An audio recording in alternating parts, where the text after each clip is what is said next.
Today, G, I'm going to talk about the Green River Killer, the monster that was Gary Ridgway. He is one of America's deadliest serial killers. In fact, the second most prolific serial killer in American history. Wow. He confessed to 49 counts of confirmed murders. 49? It is widely believed that this could be as high as 80 victims. Nope, I'm out. Sadly, this case took 20 years to solve. This, G, is a horrifying story of the Green River Killer. You Thanks, back in I or hate not? it. Nope. Okay, well, I'll be here by Diggs. myself for the rest of this episode. Just tell Diggs. He doesn't want to hear this. No, he doesn't want to hear it. I would like to make it clear at the start of this story that there is a lot of talk of sexual abuse and some very disturbing themes throughout. Also, the term prostitute is used when quoting people, but I've changed to sex worker throughout the story. Good. The Green River is 730 miles, which is 1,170 kilometres long. Ooh. Beginning in the Wind River Range of Wyoming and flowing through Wyoming and Utah for most of its course, except for a short segment of 40 miles, 64 kilometres in western Colorado. It's a slow, meandering river that flows throughout Kent, just south of Seattle, where these crimes took place. Well, until you said the crimes, I was going to say it sounds quite lovely. Yeah, it's quite lovely. Quite a I'd lovely like to river, get actually. a little raft. inflatable tube or something. Oh, a little tube Yeah, for you. tube. In 1982, this river was a peaceful place. August 15, 1982, a detective is called to the Green River. A rafter sees what he thinks are mannequins. Oh, no. He saw a white man who waved at him, then quickly got in a pickup truck and drove away. As the rafter got closer, he recognised these were not mannequins at all. They were dead bodies. How numerous. Yeah, numerous. Oh. One of the victims' hands was free. As they drifted down the river, their hand was almost reaching out as if to say, help. Oh, Or God, find how me. Awful. How did the suspect get the bodies to that point? Were they alive when they were left in the river, or were they dead? Then another body was discovered. She was a young female who was partially naked. An autopsy was undertaken. Body fluids were found with two of the victims, which meant that sex or an assault took place before they had died. A sample of these body fluids were taken and today would be immediately tested for DNA, but in 1982 it was an unknown technology. It's wild when we talk about a lot of these stories. I forget how late in the piece Yes. a lot of DNA evidence actually became Yeah. a thing. Me too. And put this in the back of your mind because this DNA, like what they collected was so important, but it wasn't for so long. And when you think this case took over 20 years wow. to solve, it's incredible that they actually took a lot of samples back in the day when DNA didn't exist. Yeah, they didn't know they were taking No. it for, the hopes that maybe one day we might be able to test this. Well, I mean, they probably did have those hopes, but they didn't go, well, we can't test it, so there's no point keeping it. Yeah. And you think about these cases, you don't think that 1982 is that long ago. Exactly. But for DNA not to even existed at that Because time. I was born in 88 and I'm only 22, so You're 22 it can't years be that, young. Yeah, it can't be that long ago. You look, you know what? You look great for 22. I wouldn't even say you look 22. Thank you. Yep. Oh my God, thank you. You're cute. I tell you. The samples collected were frozen.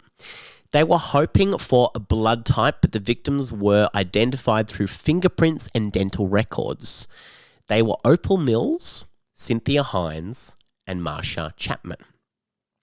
Detective Faye Brooks, who was assigned to the case, knew who Marsha Chapman was right away. Uh-oh. Detective Brooks worked in investigating sex crimes at the time and had recently spoken to Marsha about an assault. Oh, no. Faye describes the area as having a large number of sex workers at the time, especially on a stretch of road known as the Strip.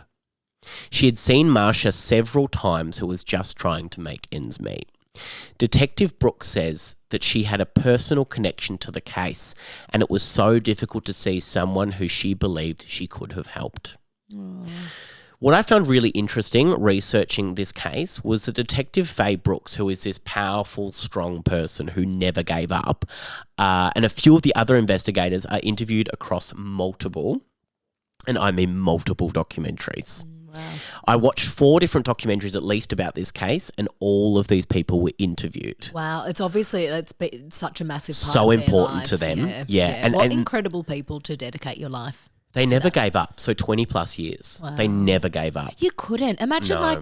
this is such a silly reference to make, but when you watch a documentary or a movie that doesn't have a really obvious ending, it annoys you so much. Oh, and you sit with it. Like, when we've spoken about stories before and you don't really know what happened, like the Phillip Island murder, you kind of go, we what discussed is it? the other day the Zodiac Killer. Yes, like, exactly. There's no, it's But cold imagine case. if that was literally your life, your job, to investigate that. You couldn't give up. Because I think, detectives in a lot of ways are looking like, it's a puzzle piece, and what is that one thing that I've probably looked at a million times and I keep coming back to? Oh, they're so amazing. Yeah. I haven't really seen in a documentary before either the same people interviewed that many times. Yeah. When you see like a documentary about someone, you never really see the same people coming back talking. It's like they say it They've once. done one doco, now they've moved said on what they from need it. to say. Yeah. It's incredible that they kept coming back. And Detective Faye Brooks in particular, you just go, what a strong person who believed and cared for the victims so much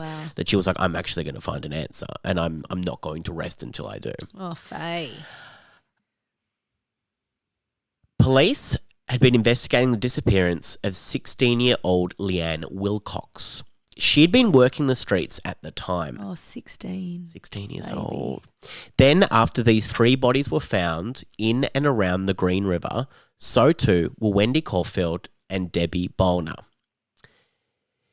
There were now 6 bodies found in the Green River, and this was just the beginning. Oh, wow. Many of the girls had rocks inserted into their vaginas after they had been killed. Oh. Detectives described this case as one of the most disturbing cases they've ever worked on, and it took 20 years to solve. The serial killer would be one of the worst serial killers, and at the time of their conviction was the worst serial killer in American history. Who's overtaken? Samuel Little. Do you know Samuel Little? Who has killed up to or more than 90 victims. And I will do Samuel Little at some point. Samuel Killer had a very similar MO where Samuel, did I call him Samuel Killer? Yes, you did, Well, which he I quite is. liked.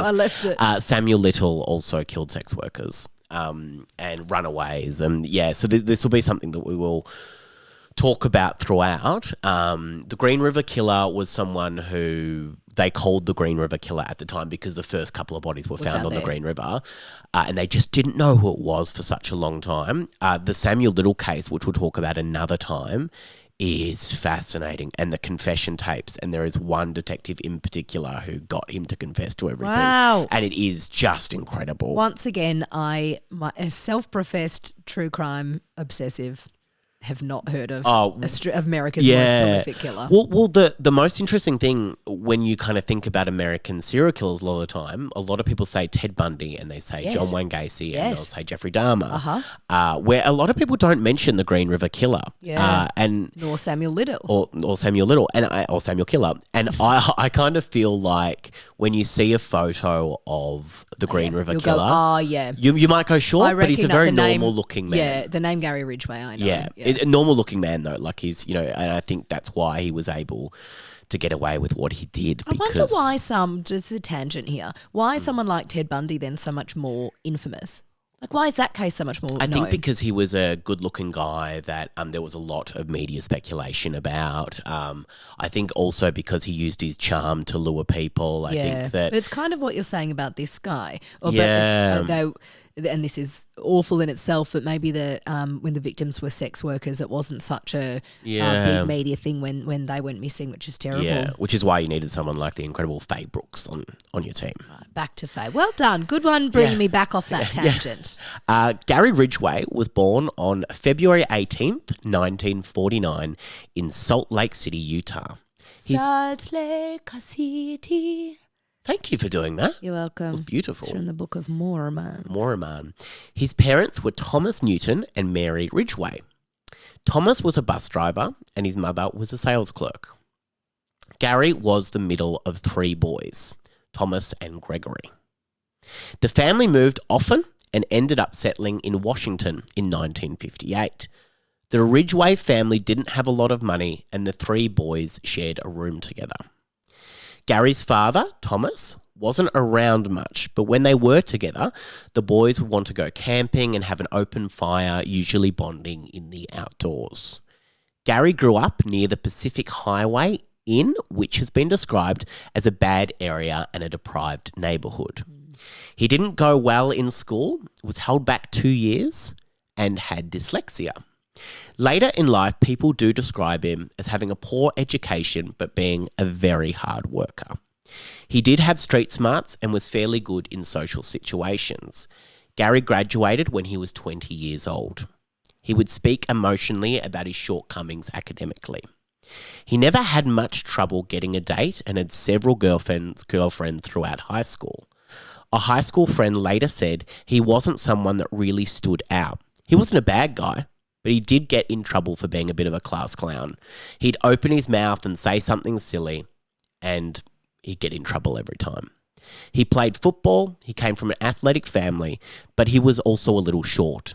His brothers were a fair bit taller and ended up doing much better in athletics and in particular football. Why does the height matter for football?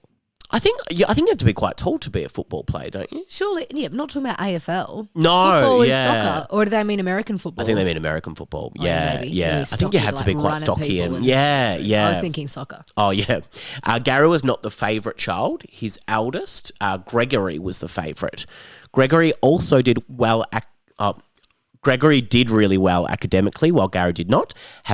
Gary had an IQ of in the early 80s. A lot of his personality as a person was shaped by trying to be a success and constantly being in the shadow of Gregory. Gary had a complicated relationship with his mother. So this is kind of the case with a lot of things when you start to do a little bit of research. You find Norman Bates. Yeah. He was in fact sexually attracted to her. Oh. These feelings soon became feelings of hatred. Gary later told a psychologist that he fantasized about stabbing his mother. He had anger issues towards her. He did claim that there was no sexual abuse in the house. He did, however, allegedly have vivid memories of his mother washing his genitals when he was a young teenager after he continually wet the bed until the age of 13. Dear. Later, a forensic psychologist described this as a mix between arousal and humiliation. Oh. His mother would also tell Gary about measuring men for suits in her work and seeing them aroused. She would also describe the smell of their crotches. What? So What? to her son. So she To worked anyone, in a that's retail fucked store. up. Yeah, and worked in a retail store and would kind of come home and tell Gary all about this, which is just so disgusting. And also like there was so much later about Gary that was found out, and I think they really pressed the kind of the was there sexual assault in the house, was there any of this, and there are a few accounts where there was a little bit more than they let on, but it wasn't really confirmed that there was kind of sexual assault in the house at the time. They also said that the hatred he had towards his mother, he would later take out on his victims in life, killing her over and over again. The abuse has not been proven, and it is important to say that it is alleged, like I explained just before. Experts have stated that even though Gary has denied it, they believe that there might have been more to this relationship than he ever let on. There seemed to have been a lot more going on in that family home that was never, ever spoken about. He later stated he had dreams of having sex with his mother and then slitting her throat. Oh, Jesus Christ. Mary was also believed to have abused her husband. Gary once saw her break a plate over his father's head. His dad, Thomas, simply left the table and went to another room. He did not fight back. Would have been a bizarre thing to witness, just someone break a plate over their head and just walk into the other room. Off. Just leave. I mean, I don't I've done that when you've done that to me. Fighting back either, but I don't know what Yeah, I think what would be you meant to do response. there. Yeah.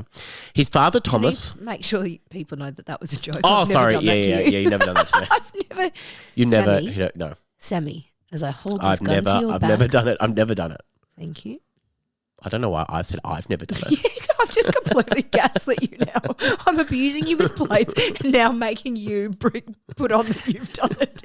This is such a healthy relationship we it's have. lovely. I love you. His father, Thomas, would drive Gary around talking about how disgusting it was that there were sex workers everywhere. He seemed to absolutely despise them. Then he would leave Gary in the car as he would pay a sex worker for their time. Oh, Jesus. Now, what is that, do you think that is like a religious guilt thing of going, sex workers, aren't they disgusting and everything, and then paying for sex work? What do you think that is? Because it comes up a bit in this. I feel like it's certainly a guilt thing of some sort, Yeah. whether that's religious or not. I mean, you said they grew up in Utah. I don't know if they were Mormon. Certainly if they were Mormon, it's against religious beliefs. But I think there's a guilt thing at all there. That's like, was it Jeffrey Dahmer who was kind of saying that did he kind of say that he hated, gay men? Yeah, He was sleeping with and killing gay men. Yeah. I might be making that up about Jeffrey Dahmer. Apologies, but you hear that quite often of people. Paul Denyer, who's I'll do that case another time too. Just hated women, so killed women, hated women, and then in prison has become a trans woman. Yeah, so it's like this guilt thing in them that they're saying out loud, I hate this thing, to try to almost convince themselves. So it sounds like that's what Gary's father's doing. Oh, isn't it disgusting? Isn't it awful? To try to like tell himself that that's not what he wants to do. Yeah. A friend of the family described them as very strict parents. Their father would often discipline the children by spanking them. Well, it was the 50s. Yeah. Gary was also known for torturing animals and starting fires as a young kid. You hear that so often. Yeah, absolutely. If anyone at home is listening to this right now and they have a child that has a fascination with hurting animals, look them up now. Look them up now. The boys were not allowed to have a snack after school and had to wait until they came home and the parents cooked dinner. Gary also stalked several girls as a teenager. Many girls described him as really creepy. Gary, at the age of 16, had no juvenile record, but did once approach a 6-year-old boy and asked if he wanted to build a fort with him. He then, at some point, stabbed the boy with a knife. Sorry? Yeah, a 6-year-old boy. The kid ran away and was ultimately taken to the hospital. He had told the boy that he always wondered what it would feel like to kill someone. Jesus. It is not known why Gary was never charged with this, other than the boy not being able to describe what Gary looked like, never having met him before. Nothing came from the incident at all, which I find just so bizarre. It's just a little fact about his life. And this is like just one little part of his life. But like, why was he never, Her Magistrate, I implore you. I implore you, Her Magistrate. Why was that never, it just seems so wild. Stabbing a 6-year-old boy. And through all the research that I did on this, it's like, for some reason, there was just no, can I say as well, the best bit of research I ever did on this was when I was house sitting for you and you have a spa bath in your amenities. Yes. And I sat in your spa bath with a laptop and I watched a lot of awful grim documentaries, but also God. in the spa bath. I feel like it was quite a nice. It's an outdoor hot tub. It's not a spa bath. Oh. It's like I've got, like real 90s houses that have the triangular shaped spa bath in like the master ensuite. Yeah. I also love that if anyone else had come to try to use the hot tub on the same night, they've walked up, they've heard coming from your laptop, imagine. he stabbed this 6-year-old boy, and they've gone, nope, I'm going to leave that guy alone. But yeah, that was really interesting that there's a few little things that pop up that, I'm about to tell you about another one in a second, but it seems so strange, and it was hard, I think, as he was confessing to things later, that you don't really know what is true. Oh, okay. Yeah. Gary also claimed that he later drowned a boy in a lake. Oh. He had a memory of drowning a boy as a child, but couldn't exactly remember later in life. Was it just a fantasy he had? This was the only crime that Gary seemed uncertain about committing, while he was very proud of confessing to his other murders. Yuck. He seemed to have completely forgotten whether or not he had actually done it. Gary was frequently described as nondescript, one of the reasons investigators have stated why he got away with it for so long. People were rarely able to describe him after he left a place. Gary got a job in a trucking company in Washington. He also enlisted in the Navy in 1969. He served in the Army during the Vietnam War. He spent his time on rivers and patrol boats. He had this anger within him, but he'd never spoken to people about it. He stayed silent and never brought it up to his brothers and never spoke about Vietnam. It seems like that's quite common. To hear that, yeah, no one coming back ever from a spoke place. about it. No. Yeah. In Vietnam, he started seeing sex workers, something that would continue throughout his life. He was diagnosed with gonorrhea when he got back. Of course, he hated the sex worker for this happening, while he continued to have sex with sex workers again and again without protection. Jesus. His obsession with sex workers only worsened after this, following, of course, in his father's footsteps. Yeah, and then he's now got this hatred towards a sex worker giving him a STI. Yeah. In Seattle, he met a woman by the name of Claudia, who was 19 at the time. They got married on August 15, 1970, and moved to San Diego. Santiago. It means a whale's vagina. Gary was soon deployed for 6 months. During this time, Claudia was involved with another man, and when he got home, Claudia was living with a friend and a male roommate. Claudia and Gary tried to make their marriage work in 1971, but Claudia ended up leaving him by 1972.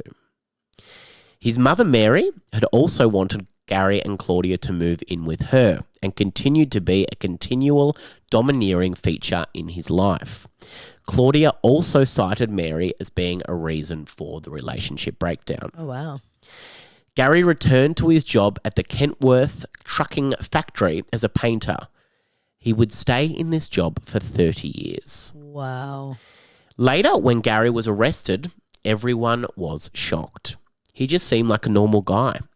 A former manager told Papers that he was a very steady worker and got along with everyone. He was shocked when he heard the news.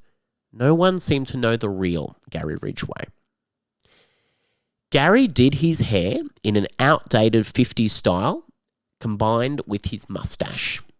He was very particular about the way that he looked, always dressing pretty much the same every day.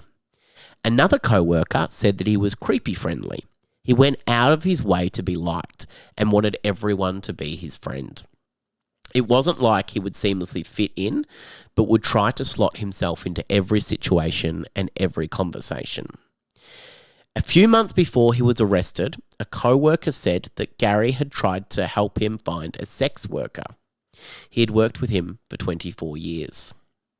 What a weird thing to bring up with your colleague. With a colleague? And that Gary was straight away like, I'll help you. Yeah. Yeah, it's weird on both parts, isn't it? So like he just knew about it. Was like, I'll help you with it.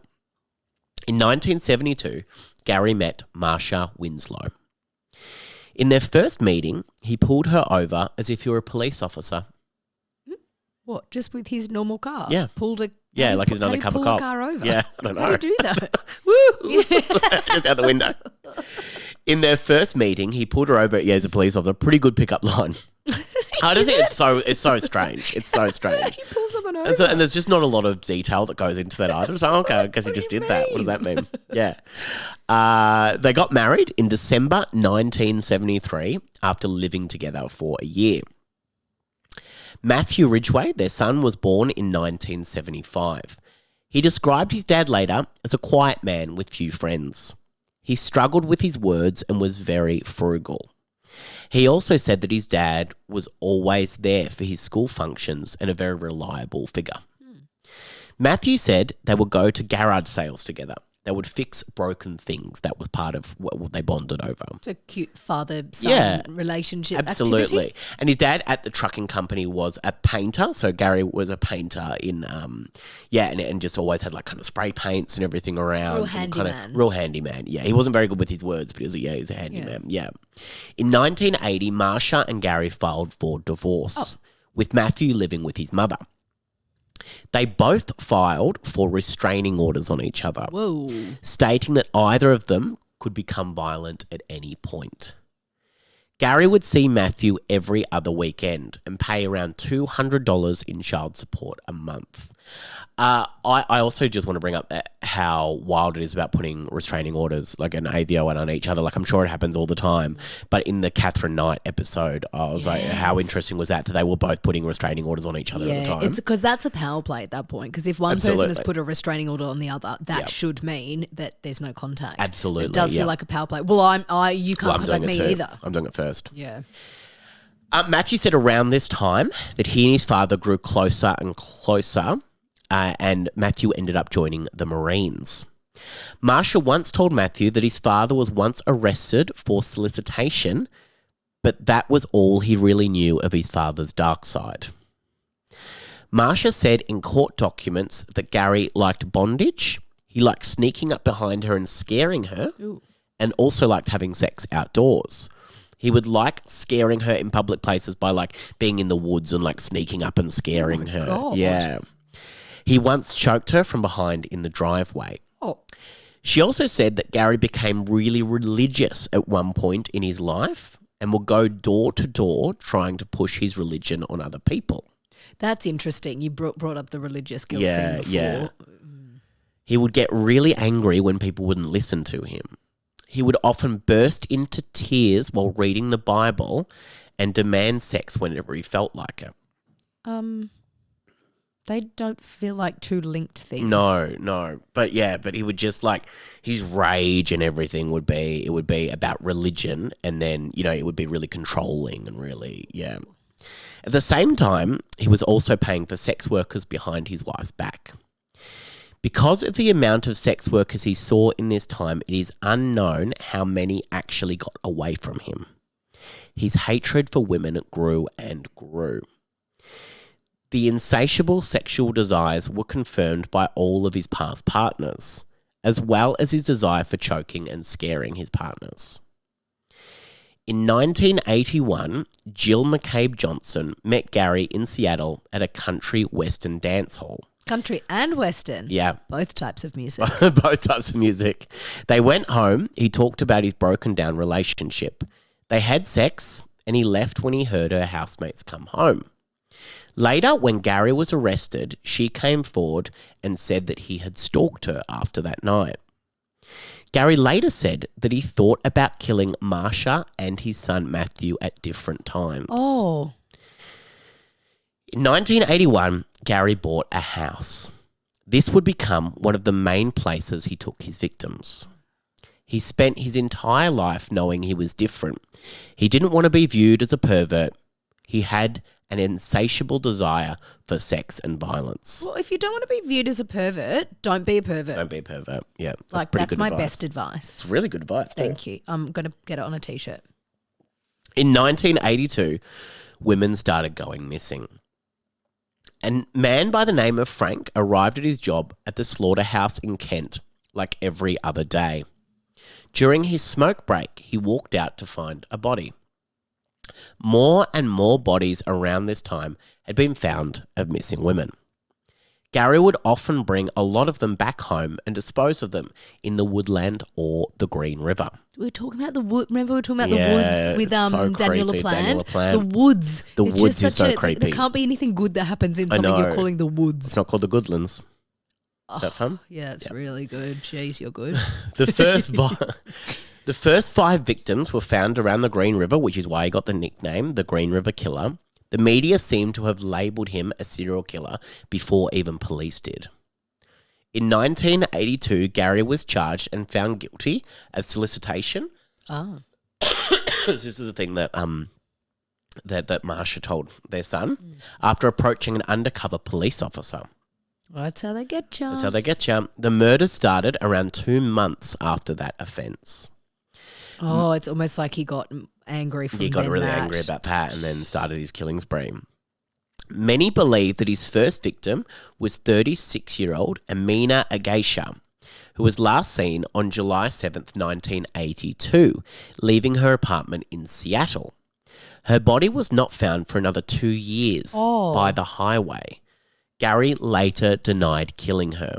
She didn't fit the profile of the killer.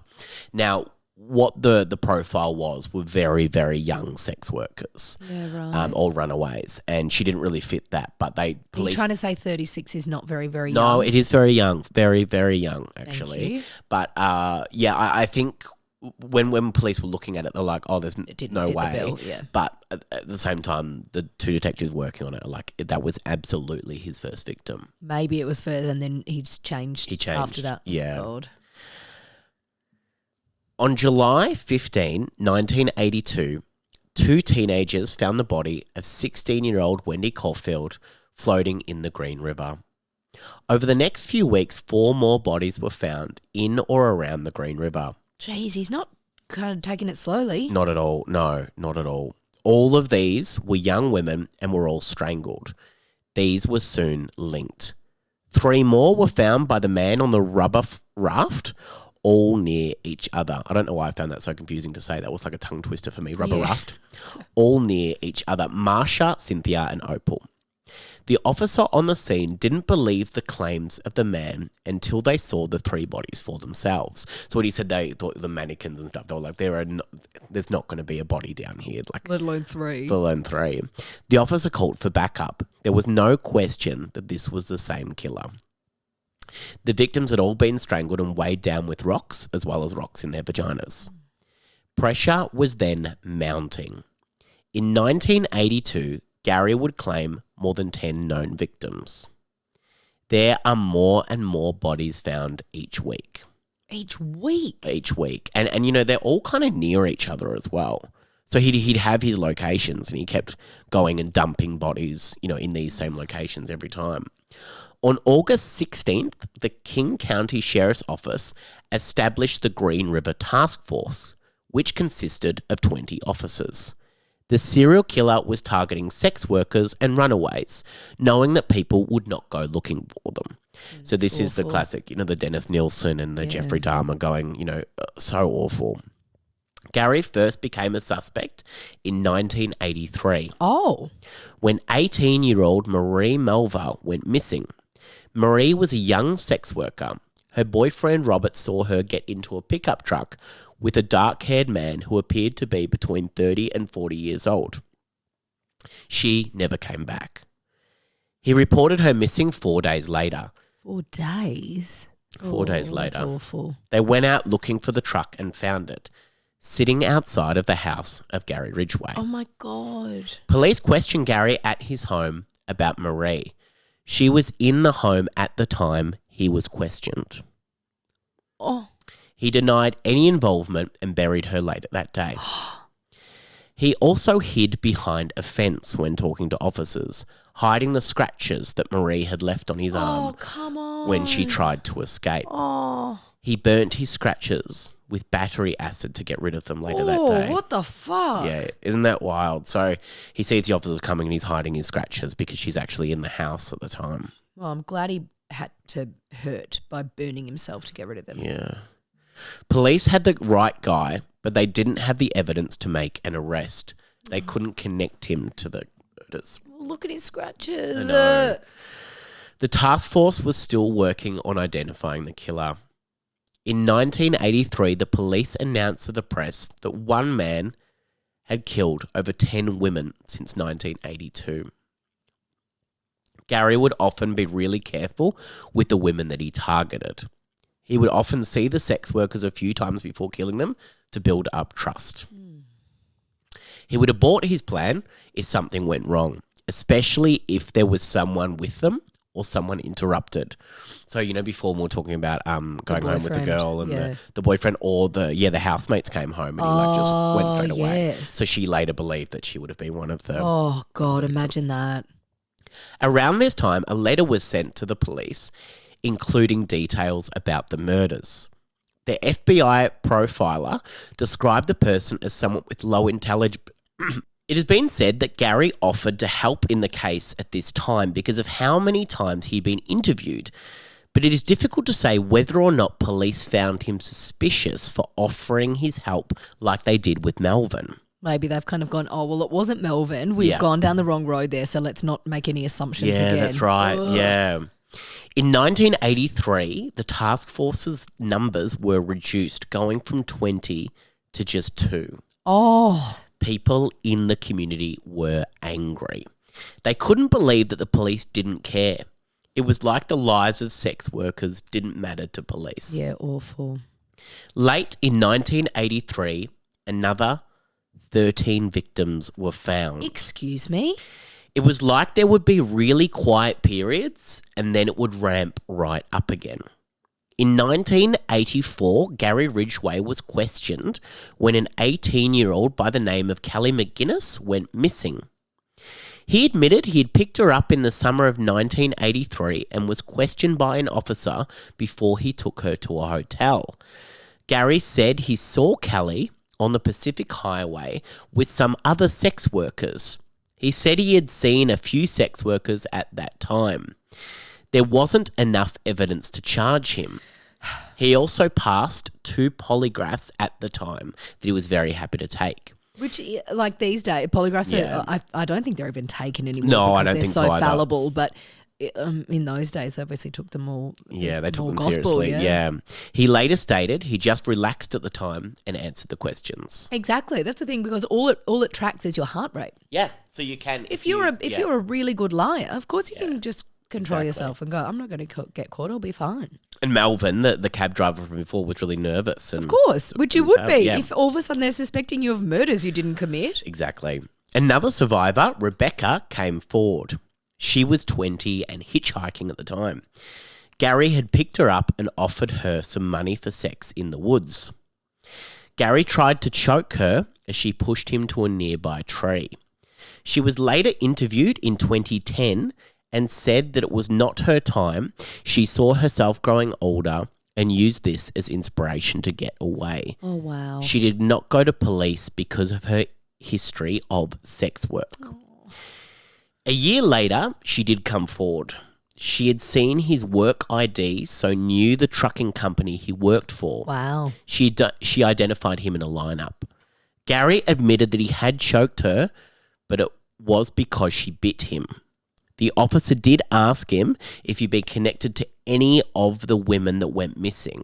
Rebecca later dropped the charges. The officer asked him, have you been connected to any of the murdered girls? No? No, okay.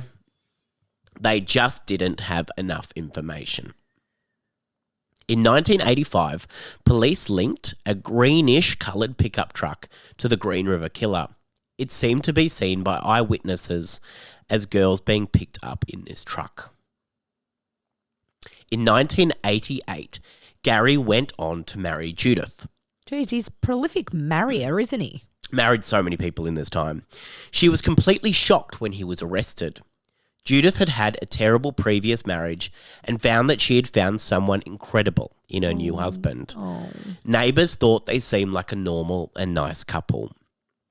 His neighbours knew he had been a suspect as the Green River Killer, but they also knew that he was never charged. So I don't really know what in that situation, like if you go, oh, he's been a suspect in the case, but he was never charged, so I guess they kind of was just everything. I don't think I would like to I live think life next would go door back to to normal. someone who has been a suspect, No. even if they were completely cleared, let alone never that's charged. right. It's like, well, what have you done though to make police think you might have? I know. He and Judith moved and did everything together. They'd walk the dog together, a poodle. I don't know why that was important to say, but it was a poodle. They gardened together. They were seen as a couple very much in love. Do you know what the poodle's name was? No, I don't. What would you name a poodle? I'd probably call it like something like Cynthia. Oh yeah, I was thinking Clarice. Oh, Clarice. Yeah, is nice. yes, the same Clarice. vibe. Clarice. Oh yeah, well that's made it maybe weirder. that, Yeah. I read a psychologist report who says that really good serial killers are able to partition their lives. They can have 2 separate lives.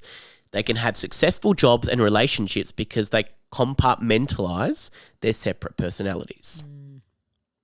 A neighbour said that Gary was fixated on sex workers in the neighbourhood. A neighbour even knew that. Oh, that's creepy. The neighbour knew that, telling people that he was horrified they were having sex in cars all over the neighbourhood. In 1986, lead investigators spoke with serial killer Ted Bundy after he offered his help on the case. They Fucking flew. Ted Bundy. They flew I'll to help. Florida. I've got a bit of knowledge in the area. That's right. They flew to Florida to talk to him. Ted Bundy offered that the killer could be returning to the victims' bodies and performing sexual acts on them. Well, thanks for the insight, Ted. Gary later confessed this was true. So that's how awful that Ted Bundy. No, like he's so knew. in the mindset of not in the mindset of that he is that he's like, this is probably what they're doing. Look at what they're doing. Oh, yuck. And so Hannibal Lecter, isn't it, to offer... Clarity. Talking about Clarice. Yeah. Bundy apparently wrote in his letter, "Don't ask me why I believe I'm an expert in this area. Just accept I am and we'll start from there." Hang on, was this before Ted Bundy was... No. What do you mean, don't ask me why I'm an expert? We know. We know why you're an serial expert. killer, mate. Yeah. It must have been, what? Sorry, this was 1986. 86. When was Ted Bundy? Let me look that up. Because that would be the very... 70s, wasn't it? Oh, yeah, I thought he was. Yeah, because that would be very odd if... Because they're flying to Florida to... Yeah, no. He died in 89. So he would have been in prison and, yeah. When was he in prison? But yeah, so no, it is very weird to say, don't ask me why I'm an expert. Yeah, so we're very well know aware. why. Yeah, so his murders were between 74 and 78. Yeah, okay, sure. Because of the breaks of time in the murders, detective asked Ted Bundy if a serial killer could ever stop.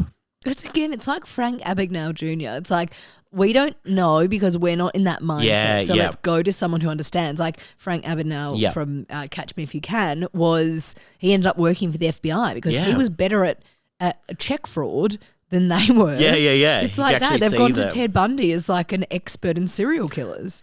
Ted laughed and said if he didn't stop unless he was born again and filled with the Holy Spirit in a very real way. He's either moved, he's dead, or he's doing something very different. Yeah, you hear that often. If serial killings just stop, it's because that person's been caught for something else or they've moved or died. Yeah. Now, at this time, and I will go into this later, but it seemed like any time that he had something change in his life, like he was like Gary got married to Judith or something he was really happy for a while, it would stop for a period of time. Wow. In 1987, police again searched Gary's home. So he was a consistent suspect in this case. Why have they surveilled Melvin and not him? They were surveilling him for periods of time, but it wasn't long enough to catch him. At this time, the exact victim number had reached 46. Oh my God. They continually thought that he was the guy, and this was based on them looking into how much gas he was buying at the time. Oh. He seemed to be driving a lot, and they were suspicious as to why.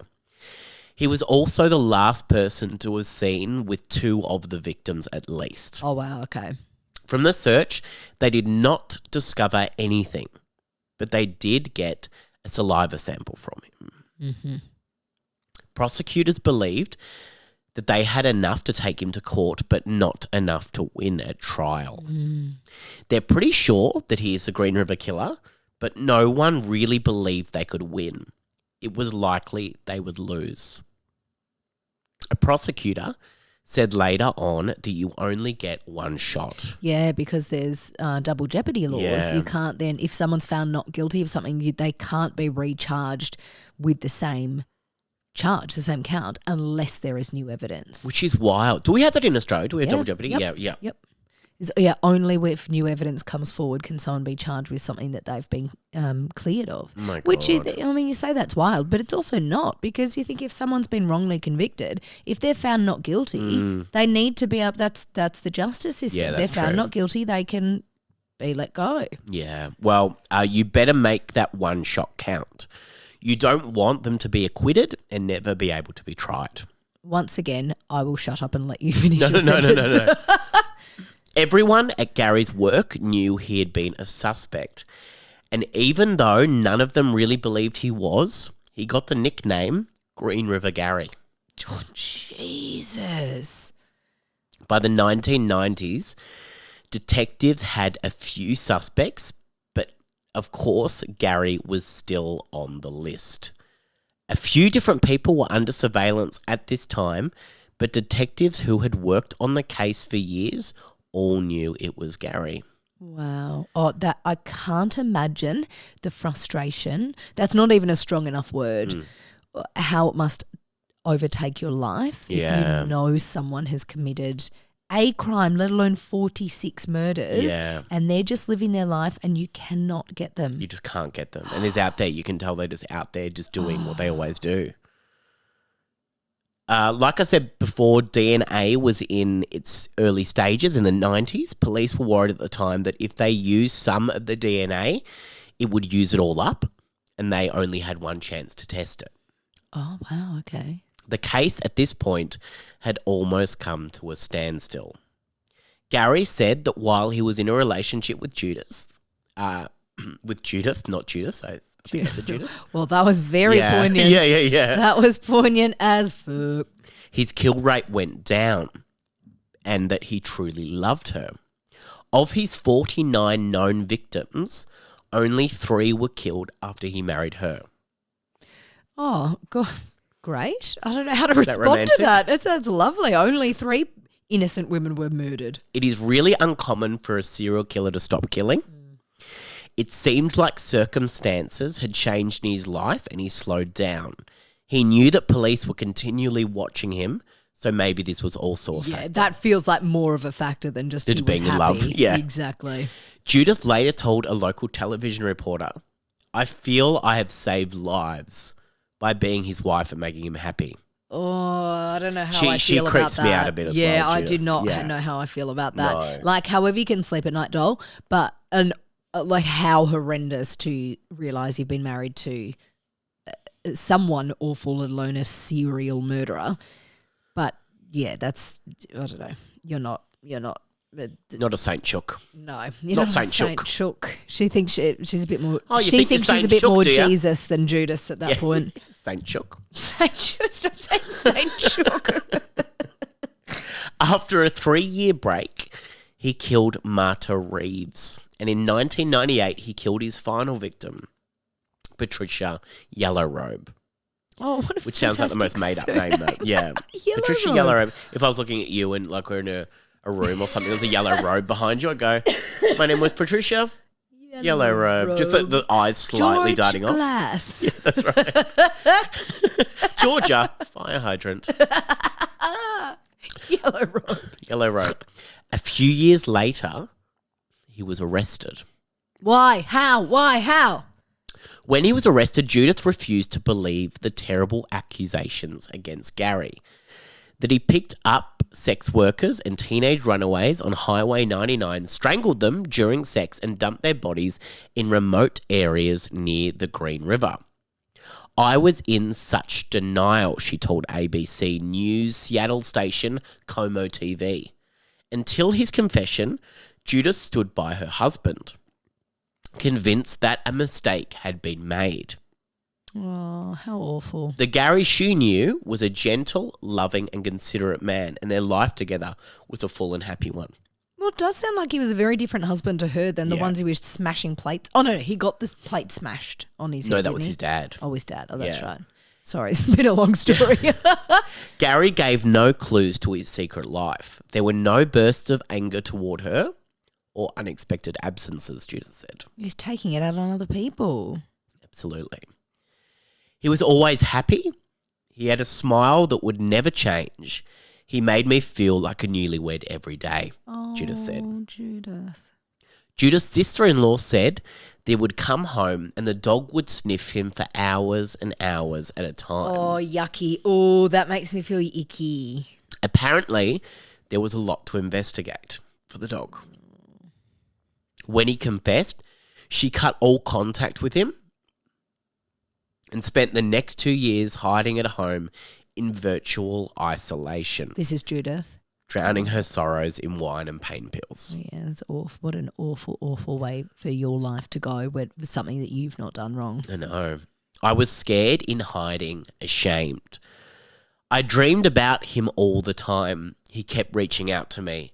Her book, Green River Serial Killer, Biography of an Unsuspecting Wife, came out in 2007, and though it helped her recover, she said she never would forgive her husband. Of course. I don't know how I feel about. You know. Yeah.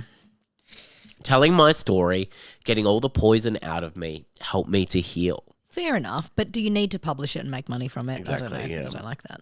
But how do you forgive someone who is suspected of killing 70 women? No, you don't. No, you don't. No, You actually don't. correct, That's the yeah. answer. You don't. Judith has not dated since her husband's arrest, believing she may never trust another man again, but spends her time with friends and at a local church. Yeah, no shit. Imagine ever trusting someone ever again. Oh my God. So now we're going to go into the arrest.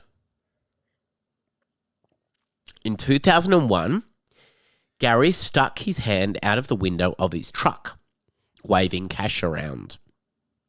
He pulled into a motel parking lot to approach a sex worker. Subtle, babe. Yeah, Just really subtle. flashing cash. The woman who spoke to him asked if he was getting a room and asked her if... and he asked her if she was a sex worker. He said he was interested, but there was a cop watching. Gary said he would meet her down the road. The woman was actually a sheriff's deputy Yes, queen. and signalled for other officers. He was sentenced to 90 days in jail with a fine. In April 1987, police had taken a hair sample and saliva samples from Gary. Remember when they searched his home? Oh. The samples collected were later subjected to DNA profiling, providing the evidence for his arrest warrant. In 2001, so long Wow. later, they actually tested the DNA evidence again. They had Gary's saliva they took all that time ago when he was undergoing the polygraph test as well. Investigators also had DNA from 3 of the first victims found. Wow. So the ones, remember, with the rocks in From it. Yeah. 82 or 83. From 80, yeah. Wow. They were going through all the evidence that they had. They saw this as their last-ditch effort.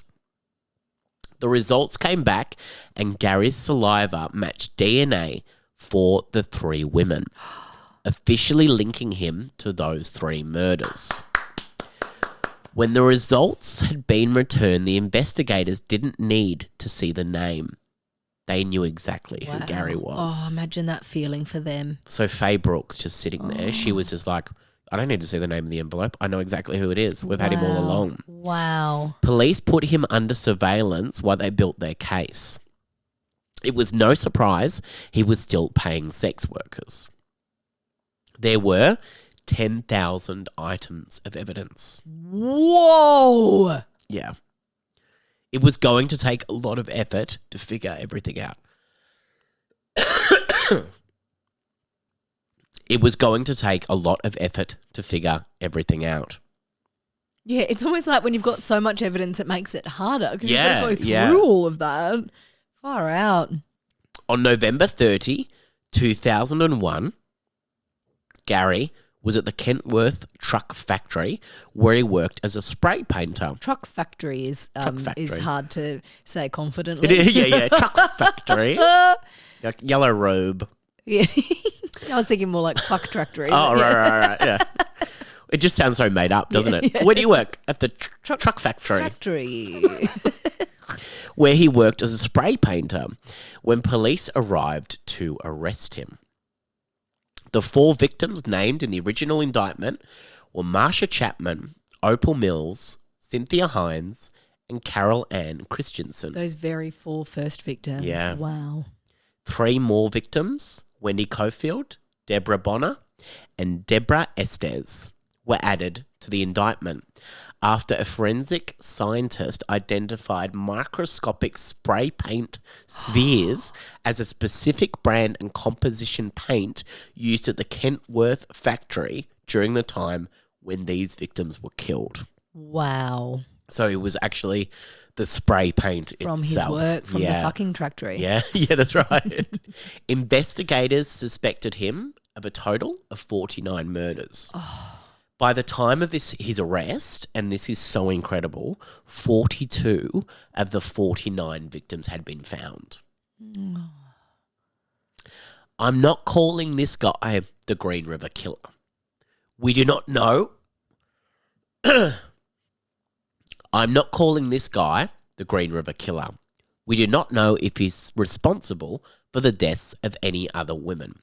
What I am saying is that the list attributed to a single serial murderer is still accurate. Dave Reichner, former now sheriff detective, said. So he was on the case the whole time with Faye Brooks.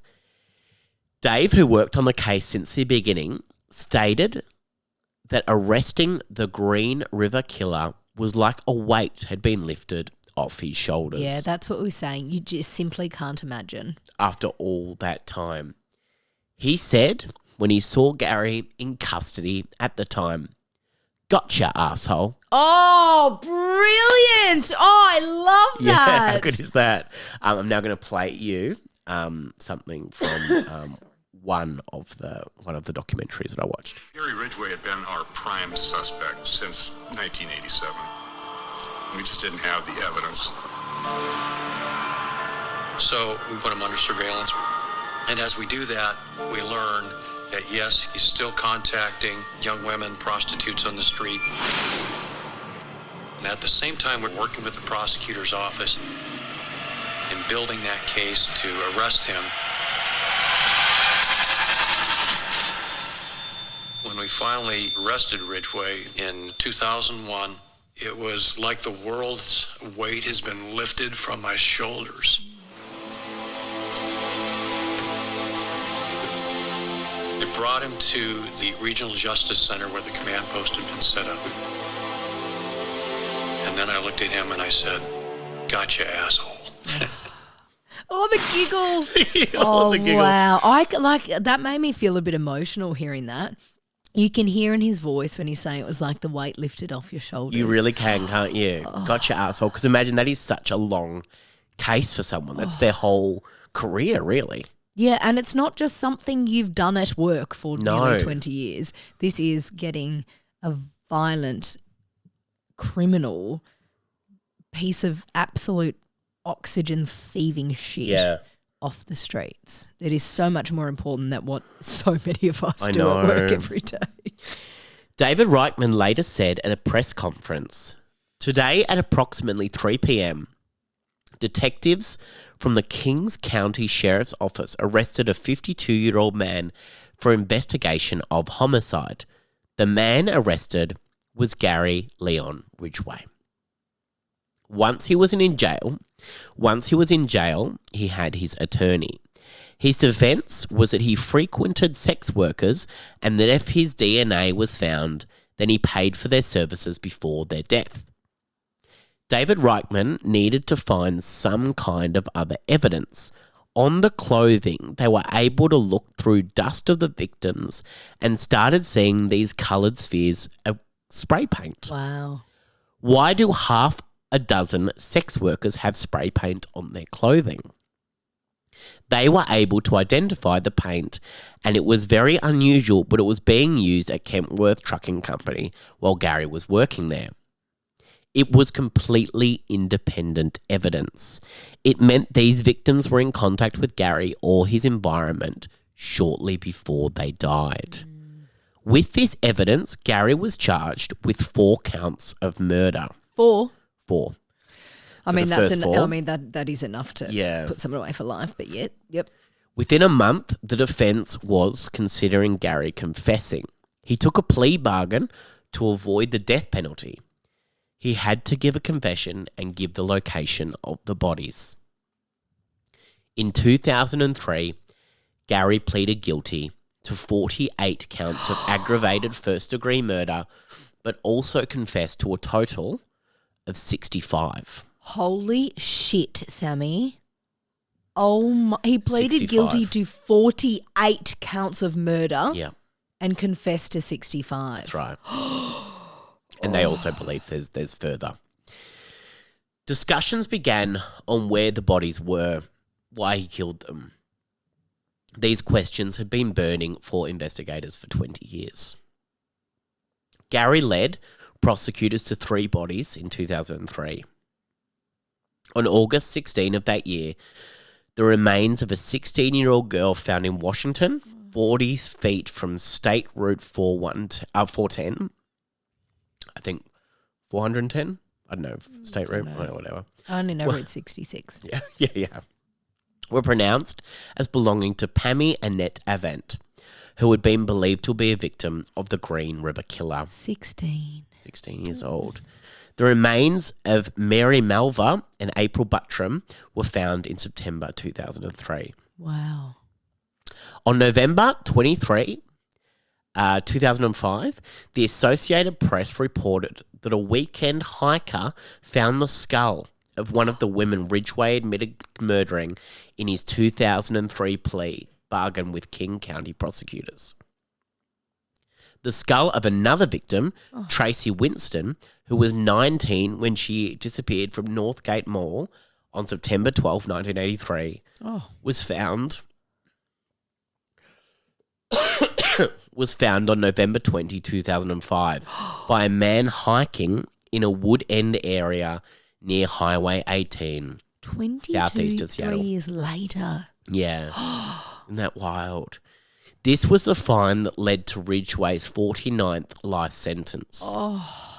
In 2003, remains discovered from 1985 and known as Bones 17 were identified as belonging to 15-year-old Lori Ann Razpanik, who was last seen by her family in Lewis County, Washington, in November 1982.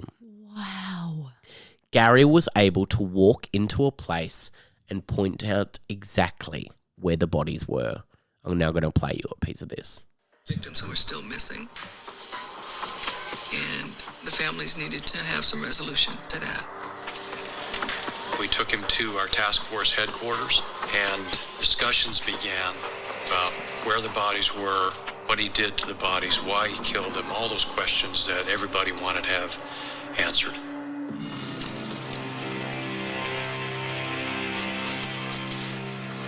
We used to take what we called road trips with Ridgway, showing us where other bodies were. And we were focusing on the Mary West case. In the 80s, Mary West was found in Seward Park in Seattle, just off of Rainier Avenue. Take a right on Henderson. He directed the driver exactly down the right roads. At this light, take a right. There was no wrong turns anywhere. The park is straight ahead. We get into the park. He goes right to a spot that I was at years earlier.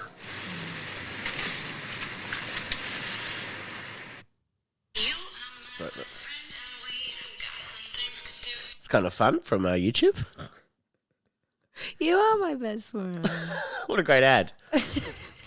Every day for hours on end, 4 detectives would interview Gary Ridgway.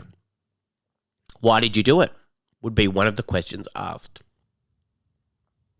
He said he hated women and killing sex workers, or prostitutes as he called them, was easy. It felt good to kill a woman. It felt good to take a life, he said. So he's going home to his wife, who by all accounts he had a loving, happy, normal relationship with. David Reichman said that it was like looking at pure evil. He had an empty feeling and no soul. I'd like you to play one more part of this. Fucking ad.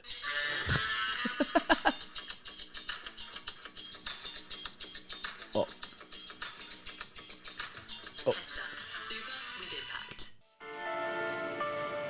You know, to be there years later and with him,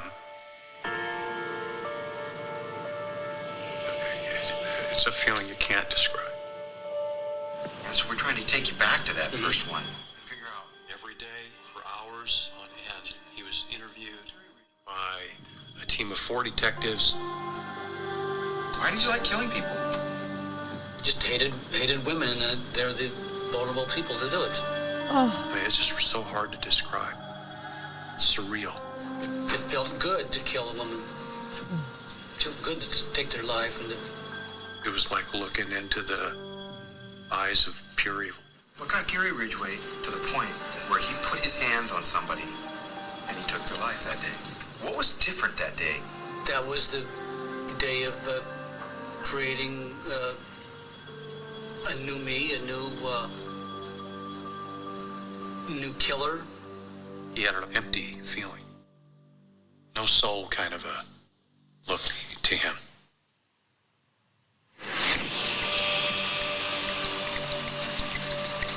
We corroborated his statement with his description of the sites.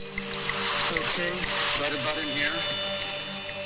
I just drove in on my pickup and camper and parked it, brought her body over and put it a little bit over the hill. Enough to the point where we felt comfortable that we could charge him with 48 murders.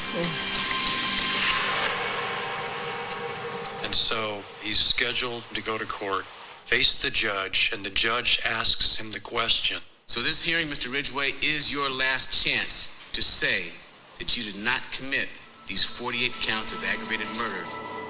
Understand that? Yes, I do. And Mr. Ridgway, the state has charged you with 48 counts of aggravated murder in the first degree. How do you plead?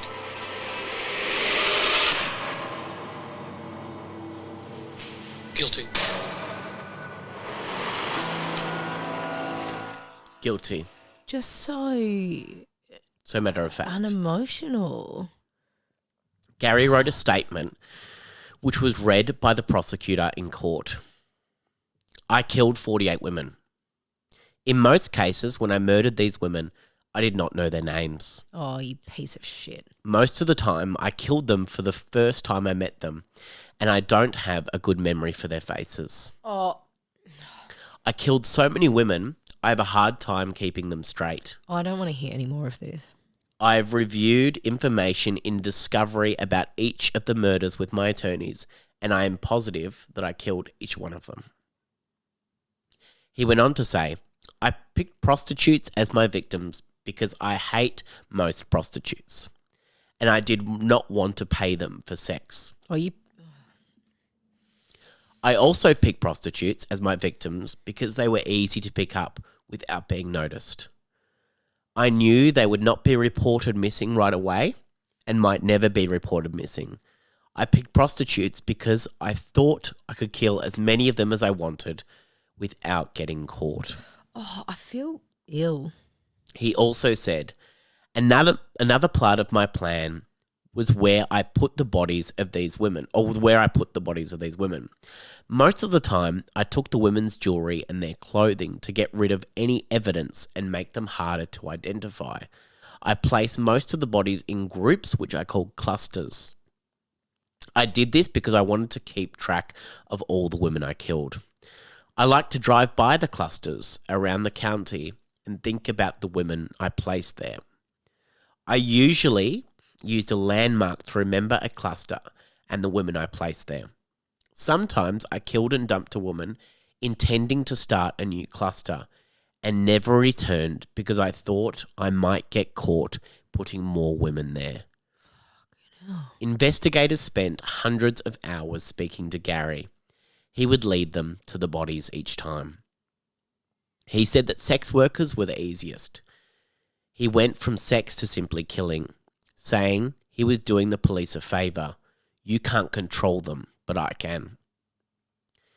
In 2003, Gary received 48 consecutive life sentences without the possibility of parole. It's too late by then. I don't care how. I know.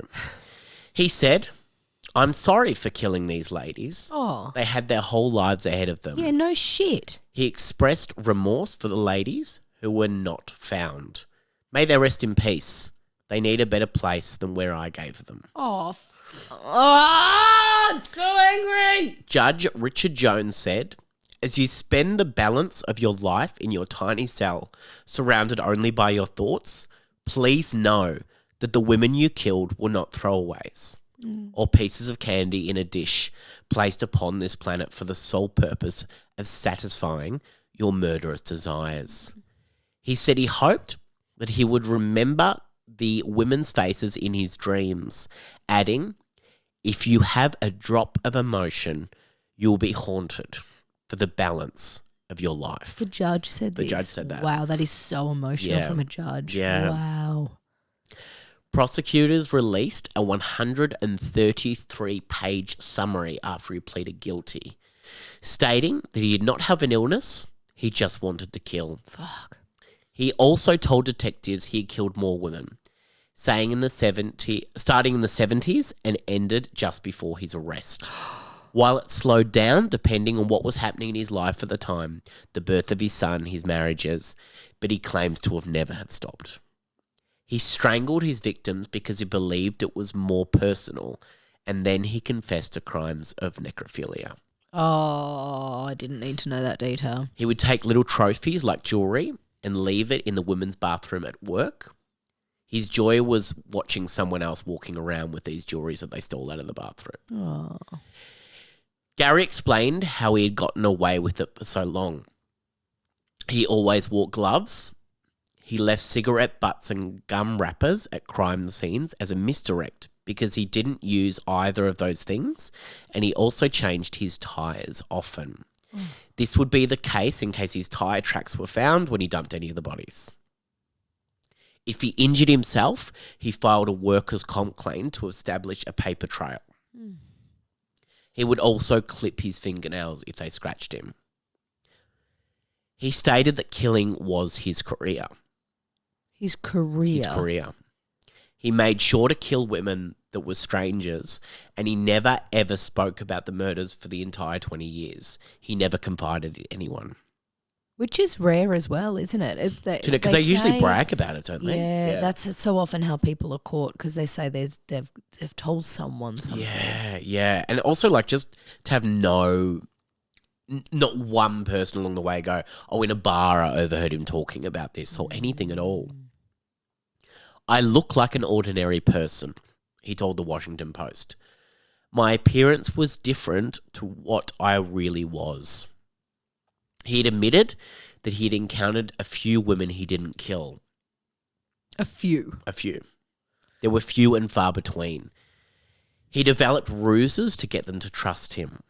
He would show his ID, often covering his name, and he would have a photo of his son in his wallet so that they would be trusting. He would usually put people at ease. He would often say they would become a regular client of these people.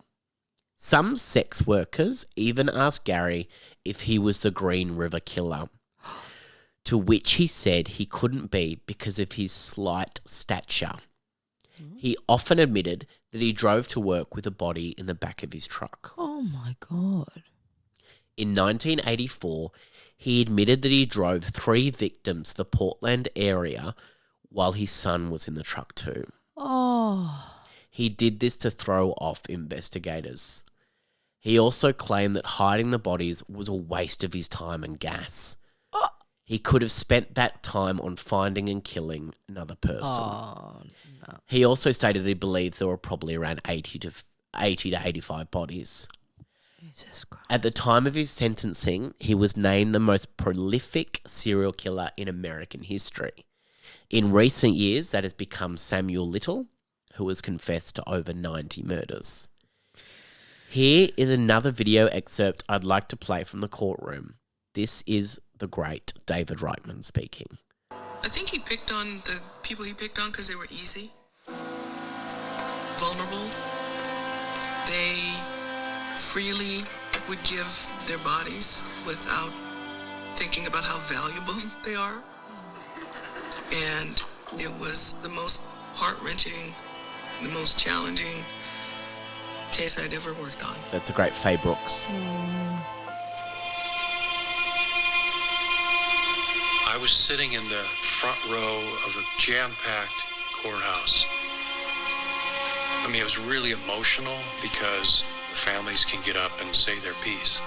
She was just an immature teenager trying to find her way in life before it was snuffed out by Gary Ridgway. Some had the courage to say, I forgive you.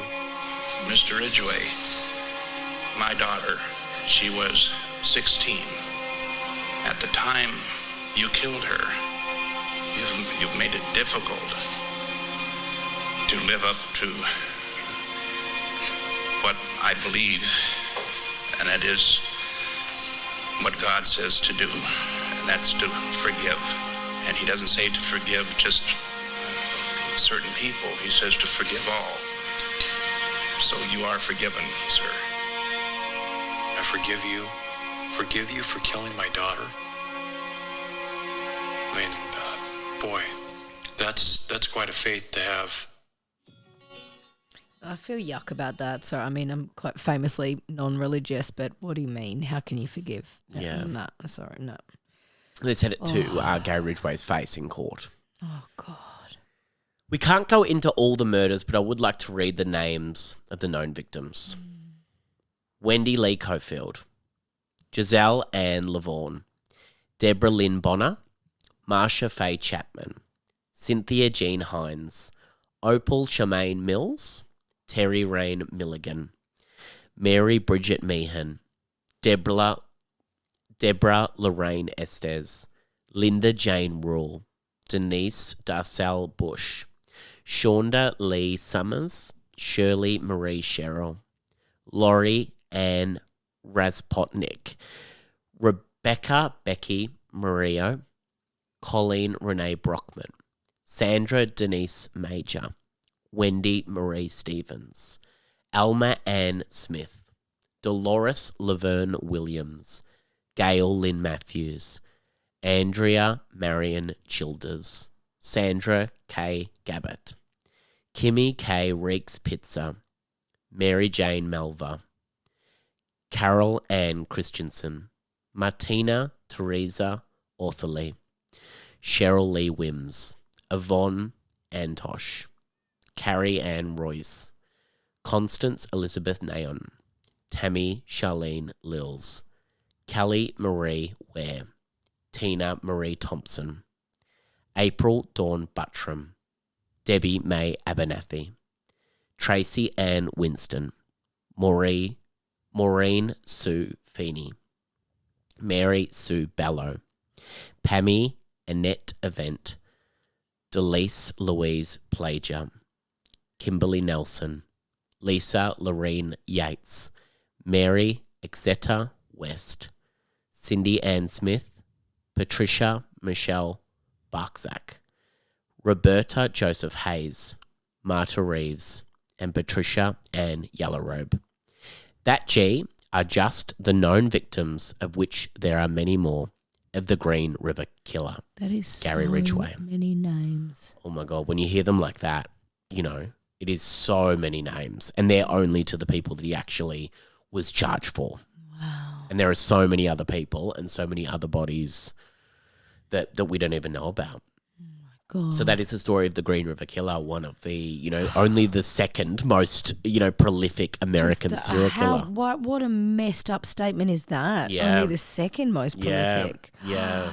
Oh, He killed that many people, and God. it's not someone that, if you saw a picture of him, you just go, oh, right. Like, he's not someone that you would Isn't really that a suspect. funny thing that we say? You Yeah. go, he doesn't look creepy. Yeah. But, I mean, obviously so many of them do. I think one that sticks out in my mind is Peter Dupas, which, again, I'll do that story because that's one I was, kind of obsessed with, being a Melbourne one. Yeah. He looks fucking creepy. Yeah, Jeffrey yeah. Dahmer looks creepy. Tennis Nielsen.